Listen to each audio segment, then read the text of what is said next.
Un partido de fútbol, un maratón, una pelea de box, una carrera de Fórmula 1, son como gigantes silenciosos, Pau, para un destino turístico. ¿Por qué? Porque no se sienten realmente hasta que llega el momento en que se realizan. Y ahí pareciera que le cae un tsunami a un destino turístico si no está preparado por la cantidad tan grande de visitantes que reciben y de repente se colapsa. Ese es el fenómeno del turismo deportivo y de lo que vamos a hablar hoy. Y por supuesto también vamos a hablar de los polémicos guaraches de Adidas. Pau, empezamos Conexión Turismo con este tema. Pues bienvenidos todos a este nuevo capítulo de Conexión Turismo y bueno, hoy nos vamos a poner a correr, a nadar, a saltar, bueno, mucho en movimiento porque vamos a hablar de este tema. A mí me gusta mucho este tema porque últimamente lo estoy practicando con muchísima más disciplina, por decirlo de alguna forma. Entonces creo que va a ser un tema bien interesante porque muchas personas están como conectándose con esto de lo que es el deporte. Y bueno, el turismo deportivo es bastante amplio y hoy lo vamos a tocar como uno de los motivos principales de viaje que está relacionado no solo con la práctica, sino también con la observación, el disfrute también de actividades deportivas, que no solo es participar activamente, sino también asistir como espectadores a estos eventos deportivos. Entonces, bienvenidos a este capítulo en el que sí, nos vamos a poner en movimiento y voy a hacer algo que hacemos siempre al final, porque creo que es importante que desde ya lo empiecen a compartir, lo empiecen empiecen a ver quién le podría interesar este capítulo de Conexión Turismo, porque creo que al final ya se empiezan como a desconectar, entonces compartan este capítulo de Conexión Turismo a todas las personas que les puede interesar ya saben dónde nos pueden encontrar en @Conexión Turismo, por Spotify, Apple Podcast, Deezer y también por Instagram. Entonces, Tony, ¿cuál es tu deporte favorito? Bueno, el mío es bien sabido que es el béisbol. Lo mío es el béisbol. Y bueno, ejemplo de esto está, por ejemplo, las series mundiales de béisbol, ¿no? Las famosas series mundiales que efectivamente pues llevan a mucha gente, porque el béisbol tiene una característica, son series de partidos y la serie mundial puede ser al que gane 4 de 7 partidos, o sea, puede alargarse tanto como 7 partidos que además conllevan días de descanso entre ellos y te lleva a casi 10 días que puedes estar en los destinos. Claro, alternan entre un equipo y otro, la sede de un equipo y otro, pero vamos, esto atrae a muchas personas. Y pasa lo mismo con el fútbol, ¿no? O bueno, mucho más con el fútbol. El fútbol, el mundial atrae a muchas personas y aquí es donde se vuelve bien interesante para el turismo. No es nada más puntualmente el evento. Y voy a tomar el caso del mundial de fútbol. Ahora que tuvimos oportunidad de estar en Jalisco, ahí en unas mesas de trabajo para los planes sectoriales, se comentó el impacto que va a generar el que Guadalajara, como capital de Jalisco, sea una de las sedes del Mundial de lo que le toca a México, ¿no? De los partidos que le tocan a México. Y bueno, estamos hablando que aproximadamente el estadio de fútbol de Guadalajara, donde se van a recibir algunos de los partidos, pues tiene alrededor de 40,000 espectadores, una cosa así recibe. Wow. No sé si ando por ahí, pero bueno, más o menos, ¿no? Pero vamos, van a ser partidos, no van a ser muchos, van a ser 4 o 5 partidos, no sé exactamente porque el fútbol no es lo mío, pero estaríamos hablando de más o menos alrededor de 200,000 personas en todos los partidos, ¿no? Vamos a suponer que es eso. Pero de esas 200,000, varias repiten. Entonces, digamos que todas van por única vez al estadio, son 200,000 personas, pero se estima que al estado de Jalisco, al departamento de Jalisco, para nuestros amigos de Colombia, van a llegar más de 1,000,000 de visitantes. O sea, el pretexto es el mundial, porque saben que no van a entrar al estadio, no van a conseguir un boleto para el estadio, pero quieren estar alrededor de ese ambiente que genera el estadio, que todo el mundo sabemos que es de fiestas, de rumba, etcétera, etcétera, ¿no? Es muy divertido. Ujú. Pero imagínate ese impacto que tiene replicado en las diferentes sedes que va a tener el Mundial ahora, ¿no? Como Ciudad de México, Monterrey, Guadalajara, que son las que le tocan a México, varias en Estados Unidos y en Canadá. Entonces, Ujú. ese es el fenómeno. Pasa lo mismo en un triatlón. O sea, va el triatleta, pero viene acompañado de equipos a veces de hasta 10 personas. Y todos esos generan una derrama. Entonces, de ahí que sea ese famoso gigante silencioso, por eso iniciaba yo con esta frase, porque efectivamente no alcanzamos a dimensionar. Decimos 30,000 corredores en la Maratón de México, pero ¿cuántos vienen alrededor de eso? O Fórmula Ujú. 1, que está catalogado como el fin de semana más caro en Airbnb. Ya, Mira. un Airbnb, cuando más caro te sale en Ciudad de México es cuando es la carrera de Fórmula 1. Entonces, ahí está ese impacto que no necesariamente le estamos poniendo atención. ¿Tú qué opinas, Mau? Sí, totalmente. Yo siento que más, como decía al principio, creo que más en los últimos tiempos, sobre todo por cómo ha cambiado el comportamiento del viajero y a raíz creo que también de la pandemia, un poco ese despertar de conciencia relacionado con el bienestar desde distintos puntos de vista, ¿no? Es que a lo mejor se ha empezado como a despertar más esta motivación de viaje. Y hay algo que me gustaría como precisar y es que hay distintos tipos de turismo deportivo. Hay turismo deportivo activo, turismo deportivo pasivo y turismo de entrenamiento o preparación. El deportivo activo es cuando el viajero practica el deporte, o sea, cuando la persona va de pronto a correr en esa maratón que mencionabas o va a hacer, qué sé yo, surf en Hawái, que Hawái es bastante conocida como destino también de este tema, o participar en un torneo de golf o escalar, cualquiera, digamos, es el deportista, ya sea de forma profesional o de forma, sí, amateur sí. Deportivo pasivo es el viajero que asiste como espectador, que esos hay muchos, digamos, de las mismas familias, hay de las personas que de pronto quieren asistir al Mundial de Fútbol, como lo mencionabas ahorita, que yo me declaro, por ejemplo, yo voy a ir al Mundial de Fútbol con mi familia, no porque me guste el fútbol, yo lo estoy entendiendo medianamente ahorita porque mi esposo me ha dado un par de clases, pero voy es porque quiero ir a vivir la experiencia, o sea, no necesariamente tenga que ver con que soy fan o no. O, por ejemplo, ir a asistir a unos Juegos Olímpicos, si yo te pregunto, ¿quieres ir a unos Juegos Olímpicos? Seguro me vas a Claro, decir sí, así sea que no. De pronto que entre a me una iría. disciplina nada más, ¿no? Y no vea las otras 80, ¿no? Sí, claro. Exacto. O lo mismo con la Fórmula 1. Por ejemplo, yo si me invitas a una Fórmula 1, de una te voy a decir, claro, pero créeme que voy a estar preguntando todo el tiempo ¿De qué de va esto, cómo. no? Sí, sí, Sí, sí. entonces es deportivo pasivo. Y el de entrenamiento y preparación, como bien dice, viajes motivados por esos campamentos de entrenamiento, concentraciones o distintas clínicas deportivas. Entonces, son, al ver, digamos, estos tres tipos de turismo, de alguna forma, podemos como dimensionar qué tan amplio puede ser esta tipología de, o producto turístico. Y creo que es ahora, desde hace muy poco, que empezamos a generar una conciencia desde la gestión turística de cómo podemos planificar o crear pues productos alrededor de esto, sabiendo que desde hace mucho tiempo es el tamaño de mercado de este tipo de turismo es bastante, bastante enorme. De hecho, se proyecta que a 2032, o sea, aquí a la vuelta de la esquina, sea de más de 2.000 millones de dólares.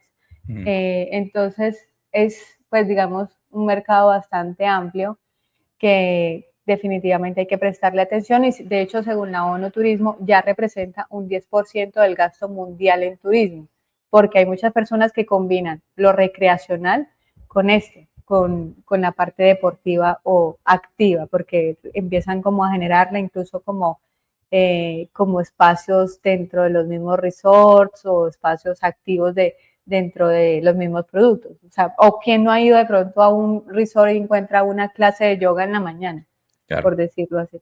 Entonces hace parte también del mismo ejercicio, aunque no sea plenamente como estos grandes productos turísticos. Exacto. Y la verdad es que, por un lado, me parece que hay más conciencia deportiva, ¿no? Uh-huh. Creo que la gente cada vez está más volteando hacia el deporte. Una manera de disfrutarlo es obviamente cambiar de escenario y visitar algún destino para realizarlo. Y bueno, al final empieza, y tú lo acabas de mencionar, a generarse más conciencia en el manejo de los visitantes en el destino. Y ahí es donde también se corre ese riesgo de afectar o impactar la cultura local, ¿no? Sí. Ahí hay un tema bien delicado, o sea, porque al final sabemos, imagínate una horda de hooligans de Inglaterra que llegan a Jalisco y les pones tequila. Uf. ¿No? Es una bomba de tiempo eso, ¿no? Entonces, ¿cómo hacer respetar y cómo blindar la cultura local para que no se, poniendo el ejemplo del Mundial, para que no se futbolice simplemente porque es sede del Mundial? O sea, ¿qué va a pasar, no? ¿Qué pasa, por ejemplo, con el mariachi tan clásico en Jalisco, que de repente lo puedan alterar o puedan querer mermarlo en un momento dado por satisfacer al visitante que viene de otros países? Entonces, esa apropiación cultural que puede hacer el visitante que viene con el modo deportivo, no viene con el modo cultural, ahí hay que tener mucho cuidado. ¿Cómo cubrimos o blindamos eso? ¿Y a qué voy con todo esto? Pues claro, el ejemplo está hoy en boca de todos con los huaraches de Adidas, ¿no? Los huaraches de Adidas donde se apropiaron de una cultura o emularon una cultura o inclusive quisieron homenajear una cultura, pero al final lo único que generaron fue un golpe seco a alterar la cultura tradicional de Oaxaca, en este caso, que era el diseño de los huaraches, que por cierto, a mi particular punto de vista, están horribles. No me los pondría yo nunca, pero bueno, ¿tú qué opinas, Pau? Sí, creo que hay un tema ahí en que se cruza y es como, en el caso de los huaraches, la relación entre marcas deportivas globales y el patrimonio cultural y por donde quieras que lo mires hay una apropiación cultural y esta apropiación cultural a veces se ve acompañada de pronto no solo de la forma en que lo vemos con los huaraches, sino también con el merchandising, a veces con los uniformes o accesorios, y bueno, no es la primera vez que lo vemos.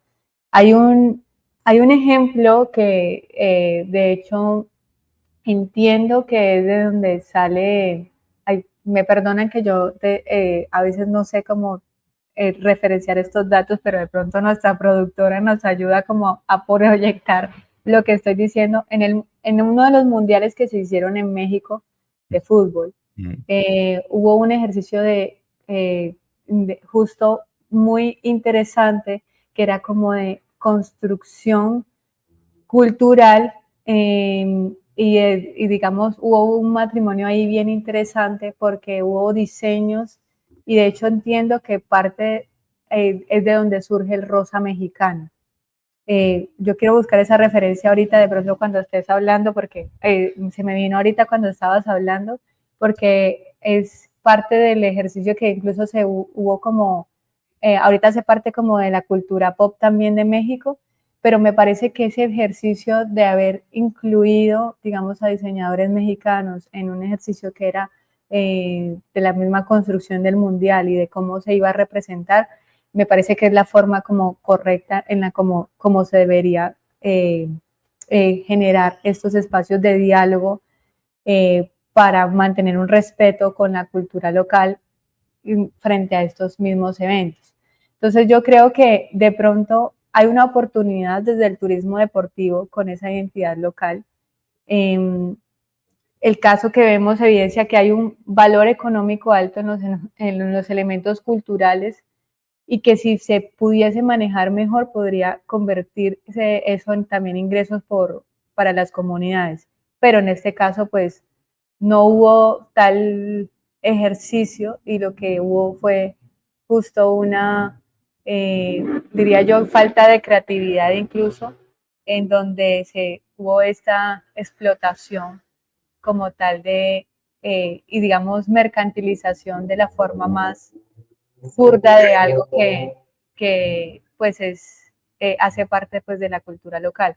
Pero también es la oportunidad, como digo, desde la parte económica, pero también desde la parte de reputación y marca país que podría también generar allí un ejercicio interesante si se asociase de una manera en la que se respete esa propiedad cultural, en la que pueda ser pues clave también para el ejercicio.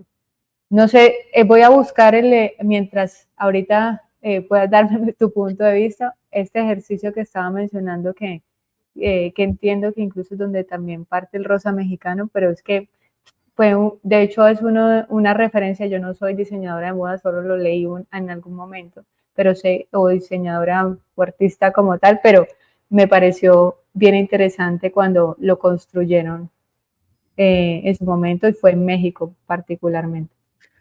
Sí, bueno, el tema de los colores en México es muy particular, ¿no? Sobre todo Chiapas, Oaxaca, que tienen un colorido que asombra a todo el mundo, ¿no? Y bueno, el rosa mexicano obviamente existe desde hace mucho tiempo y que toma relevancia con este tipo de acciones que me llevan a recordar algunas que se han dado en eventos deportivos, por ejemplo, las Olimpiadas en Tokio, ¿no? En Tokio lo que hizo fue, si no me equivoco, fue Nike para las Olimpiadas de Tokio 2020, que se celebraron en 2021, hizo una colaboración con artistas locales para una serie de ilustraciones y con los textiles de la ropa, ¿no?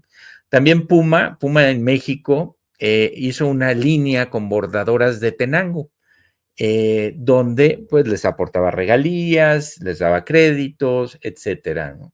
También tenemos casos como, por ejemplo, el torneo de tenis de Wimbledon, ¿no? En Wimbledon, donde no solo nos venden tenis, ¿no? Sino toda la experiencia británica, que es esa elegancia, esa tradición, inclusive las fresas con crema que puedes probar ahí en los estadios, etcétera. Y es esa referencia, ¿no? Como Wimbledon es el único torneo de tenis en el mundo donde no puedes jugar si no vienes vestido de blanco. Todos tienen que jugar de blanco, se olvidan de otros colores, es muy tradicional, mantiene ese toque de cultura flemática británica, por llamarla de alguna manera, pero al final eso es lo que se busca y esa es una referencia, ¿no? Entonces, en ese sentido, ¿qué pasa también? Hay eventos deportivos como Fórmula 1, donde hacen una serie de eventos y están transmitiéndole al mundo imágenes sobre el país sede, sobre el país donde se está realizando la carrera. Entonces, esta es una promoción turística que bien manejada, bien administrada, puede tener un impacto mucho mayor. Y el mejor ejemplo que tenemos es Barcelona 92. ¿No? Barcelona 92, cómo transformó totalmente un evento deportivo, una ciudad que era industrial, que era fea, que era peligrosa, que era sucia, etcétera, etcétera, y hoy es un icono turístico a nivel mundial.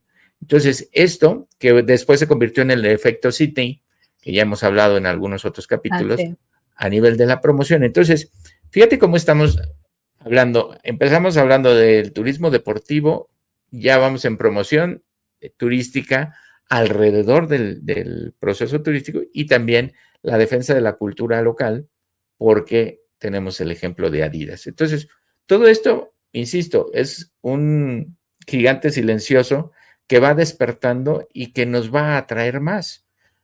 Y platícanos un poco, Pau, del ejemplo, por ejemplo, de de nuestro amigo Maurici allá en Barcelona y su plataforma, ¿no? Donde están mapeando rutas para hacer trekking alrededor del mundo, ¿no? Que esto se vuelve súper interesante. O el ciclismo en Colombia, donde es fundamental, ¿no? Sí, sí. Bueno, antes de hablarles de Mauri, voy a hacer la referencia y hacer la acotación. Ya por fin pude buscar. No fue un mundial, fue las Olimpiadas. México 68. 68. 68. 68. Sí, sí. Un hito histórico en diseño visual porque marcó el antes y después como evento deportivo porque pudo construir identidad cultural, comunicar modernidad y posicionar a un país a través de un sistema gráfico unificado. Es un precedente, digamos, obviamente orgullo aquí de los mexicanos, pero preciso porque pudo integrar esa influencia artística y cultural mexicana. Y de hecho están los libros de diseño, por eso es que hablaba de diseño, de todo el tema de arte óptico, of art, y aún ahora hay como una integración de esos patrones visuales de culturas indígenas, de los, bueno, particularmente huicholes y zapotecas. Yo aquí estoy preciso leyendo porque quería darles la referencia, pero me pareció un referente pues bien interesante, no fue un mundial, fue una de las Olimpiadas. Ahora, con respecto a Mauri, Mauri es el director de Future Sports.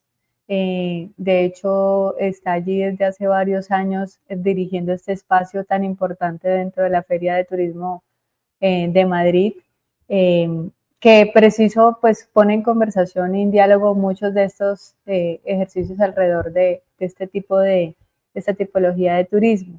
Y bueno, hace un tiempo también viene como, además, desarrollando un proyecto o asesorando un proyecto que es Wikiloc. Wikiloc es una de las plataformas más importantes a nivel mundial de trekking, de senderismo, que también es parte del turismo deportivo, aunque claro, muchas personas de pronto todavía como que les genera dudas que haga parte del turismo deportivo, pues sí, también hace parte. Wikiloc es una plataforma que preciso inició con la idea de unos geólogos de encontrar o generar o poner como, digamos, las rutas de los espacios en los que ellos andaban en los territorios. Y luego se convirtió pues en una idea de negocio bastante relevante, tanto es así que, bueno, la última vez que pudimos conversar con ellos, yo me imagino que esa cifra habrá cambiado, ellos tienen más de 10 millones de usuarios. Entonces, sé que, digamos, han hecho un ejercicio bien interesante para llevar y monetizar también, digamos, este modelo de negocio. Pero no solo está pasando con eso, digamos, Mauri también ha venido asesorando otros ejercicios y ojalá lo podamos tener en algún espacio como invitado para que él mismo nos cuente con respecto al tema del ciclismo. De hecho, fue de los primeros que pudo asesorar el tema del ciclismo aquí en Colombia por las rutas de Boyacá y en las rutas también del eje cafetero. Muchas generadas o motivadas a raíz de los grandes ciclistas que han habido pues en Colombia, pues es bien sabido que los ciclistas colombianos pues han tenido un auge en los últimos años. De hecho, hace poquito me enteré hablando con un proyecto, un emprendimiento de turismo deportivo aquí en Colombia, en Cundinamarca, que es solo del tema del ciclismo, de bicicleta de montaña, porque hay de montaña y de ruta. Bueno, eso lo aprendí porque yo no soy ciclista, yo soy corredora últimamente. Entonces, él me explicó y me dijo que, por ejemplo, Rigoberto Urán, que es uno de los grandes ciclistas de Colombia también, hace la carrera de Rigo y eso le asisten qué cantidad de gente. Este año va a ser en Barranquilla. Y es impresionante. Es impresionante porque la gente pues no solo paga pues su boleta con todo incluido, sino también las familias van y se integran también al mismo ejercicio. Y es tanto que el Rigoberto pues sí ha podido como monetizar no solo con las carreras que están haciendo, sino también ha creado hoteles, restaurantes, digamos, ya ha hecho toda una economía alrededor también de su misma marca y bueno, los temas asociados al ciclismo. Claro. No, y como este tipo de ejemplos hay más, ¿no? Hay uno que en esencia suena muy bien. Yo la verdad no he podido probarlo. Suena muy bien en esencia, inclusive ganó premio nacional a la mejor propuesta turística de México y demás, y es el pescado de Moctezuma, la carrera del pescado de Moctezuma, ¿no? ¿Y por qué? Porque en la época de apogeo del emperador Moctezuma, se dice que él comía pescado fresco todos los días. ¿Y por qué? Porque salían corredores desde el puerto de Veracruz con el pez recién pescado, ¿no? Y corrían toda la distancia, iban haciendo relevos para llevar ese mismo día el pescado fresco a la mesa de Moctezuma, su emperador. O sea, iban de Veracruz a Tenochtitlán, o lo que es hoy la Ciudad de México.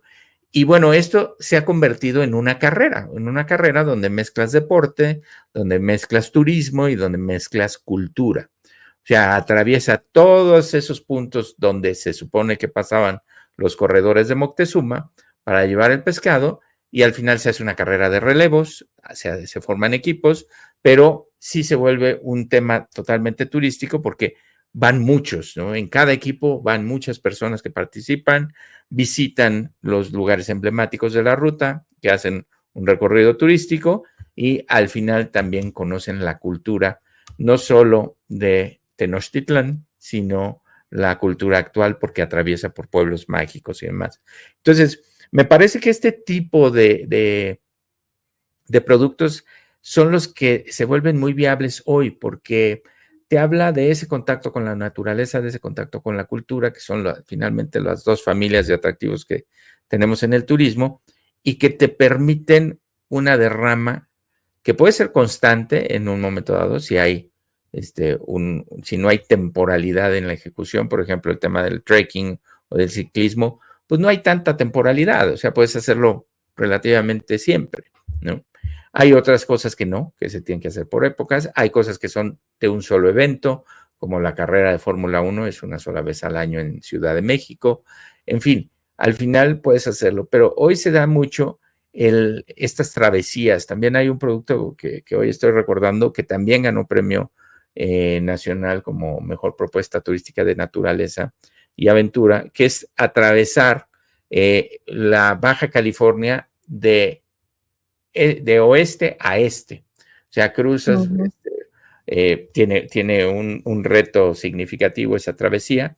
Y bueno, hay muchas, ¿no? El Camino Inca, el mismo Camino de Santiago tiene una parte deportiva, ¿no? Hay gente que lo hace en bicicleta.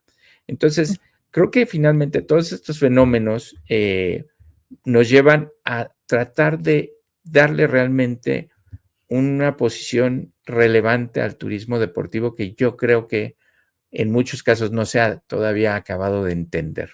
Y es un poco lo mismo que vimos en el capítulo pasado del turismo musical, ¿no? Son estos grandes eventos que sí nos llevan, pero hay un riesgo que siempre hay que medir, que no vayas a generar estructuras o infraestructuras que se conviertan en elefantes blancos. O sea, el Mundial sí arregla estadios, se van a ver mejor los estadios de fútbol en México, en Estados Unidos y Canadá, pero se van a seguir usando. Yo me pregunto qué pasa, por ejemplo, con los estadios que se hicieron en Qatar, ¿no? O sea, no sé si Ahorita Qatar iba a hablar de tiene, Qatar. no sé si tiene ese potencial como para utilizar sus estadios. Claro, les sobra dinero, ¿no? Les sobra dinero y a lo mejor los derrumban y construyen hoteles y tal, ¿no? Pero ¿cuántas veces no se ha cometido ese grave error de construir estas infraestructuras para un solo evento que después se convierten en elefantes blancos? Entonces, ahí está el gran reto, ¿no? Sí, y iba a mencionar algo que me dejó pensando con tu última intervención y es, ¿será que estamos utilizando el turismo como el turismo deportivo como un comodín y hablo de como un comodín básicamente para generar productos o una oferta y a su vez crear una demanda en lugares en los que a lo mejor no tienen o no gozan de ciertos recursos o atractivos importantes. Y se me ocurrió o pensé en eso por lo que mencionaste de Qatar. Y no sé si sabías que Qatar ha sido reconocido en los últimos 2 años, como el mejor destino de turismo deportivo a nivel mundial según el World Travel Awards. Y no solo por fútbol, sino también por atletismo, por tenis, por deportes acuáticos, por ciclismo y triatlón. Y antes de eso, Abu Dhabi. Y uno se queda pensando como, wow, es que de pronto son espacios que están bastante lejanos y claro, hay dinero, hay recursos para generar estos espacios. Abu Dhabi, por supuesto, ha sido referente en eventos automovilísticos y de deportes de lujo. Entonces, como que está el recurso para generar estos comodines de productos turísticos en lugares a los que a lo mejor de pronto no gozan de estos recursos naturales o culturales. Me estoy atreviendo a decir esto, pero es porque a lo mejor no tienen esos recursos, por lo menos naturales o culturales, que sí contamos de este lado y que sí podríamos utilizar a nuestro favor para generar este turismo deportivo. Claro, ahí estás creando, ¿no? Ahí estás creando producto. Al final, que es lo que están haciendo ellos, no tienen el atractivo, pero crean el producto y con eso ya generan la atracción, ¿no? Pero se nos acabó el tiempo, Pau, ya se nos fue, ¿no? Sí. Corrimos muy rápido, se acabó el tiempo. Literal. Pero bueno, ¿dónde nos pueden ver y dónde nos pueden escuchar, Pau? Bien, recuerden que pueden vernos en Apple Podcast, en Deezer Podcast, en Spotify y bueno, también en YouTube y en Instagram, en @Conexión Turismo. Dejen sus comentarios, queremos saber qué piensan de estos temas, propongan temas y por supuesto compártanos también con todas las personas que les puede interesar. Yo creo que con eso, pues nos vemos en una próxima ocasión. Gracias por escucharnos. Muchas gracias, gracias a todos. Esto es Conexión Turismo. Nos vemos la próxima.